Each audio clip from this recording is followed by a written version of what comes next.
I think we're all pretty aware at this point that Toronto and GTA real estate markets, or most markets across Canada for that matter, are not looking so hot right now.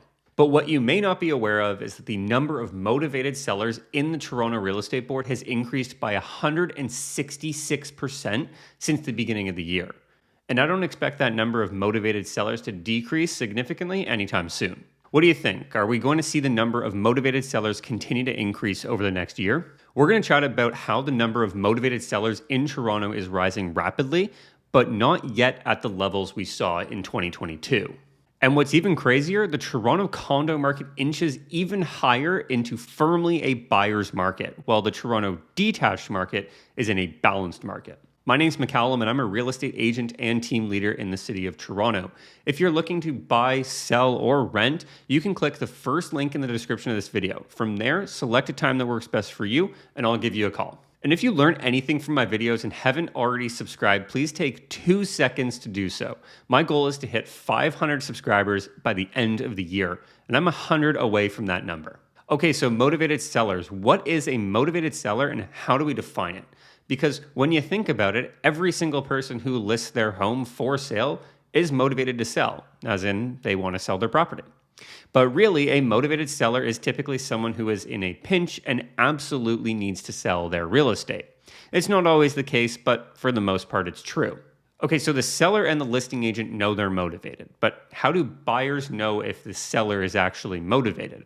Well, it depends on how or if the seller wants to convey the message. Some sellers don't want anyone looking at their home to know that they're motivated whatsoever, so they'll keep that information close to their chest. And in other cases, which are the ones we're going to talk about today, the seller wants potential buyers to know they're motivated to sell. And in order for the seller to inform buyers of their motivation, the listing may include the words motivated in the remarks sections. If a seller is truly motivated to sell fast or for a lower price, then it's typically in their best interest to display in the listing so that buyers know. And if we take a look at this chart from Daniel Foch, we can see that the number of listings on TRREB with motivated in the comments has increased for 9 straight months.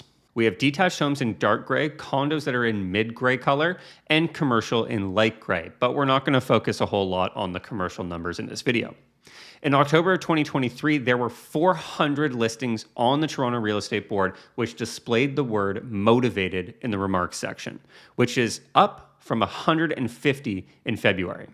In other words, the number of motivated sellers in the Toronto Real Estate Board has increased by 166% since the beginning of the year. And if history tells us anything, we're likely to see fewer and fewer sales occur in November and December than we did in September and October, which means the sellers of these properties may become even more motivated because they're not getting a lot of showings. Obviously, in 2021, there were very few motivated sellers simply because the housing market was ripping, and anyone who was motivated didn't need to show it.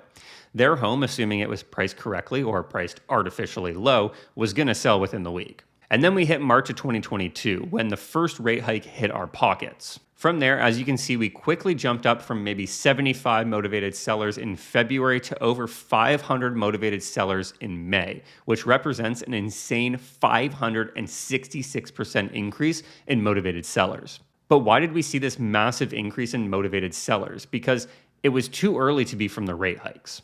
The people who were motivated in March, April, May, and June of 2022 were sellers who previously bought, whether upsizing or downsizing, in January or February at the peak of the market. At the time, it was far more common to buy first because buying would take a lot longer than selling. So people bought in January and February 2022 thinking they'd sell quickly after they purchased, which wasn't really their fault at all. That was just how the process worked best. But the market shifted so quickly that those people needed to offload their homes because they couldn't carry a mortgage for their current property and their new home. But what's really interesting is that we're seeing more and more detached homeowners become motivated throughout the months, whereas condo owners seem to be staying relatively stable.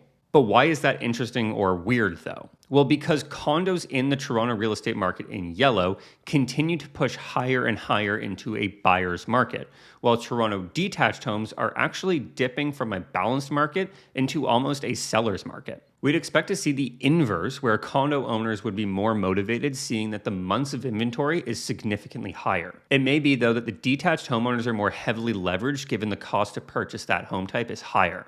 And when homeowners become more over-leveraged than they can handle, they become motivated sellers.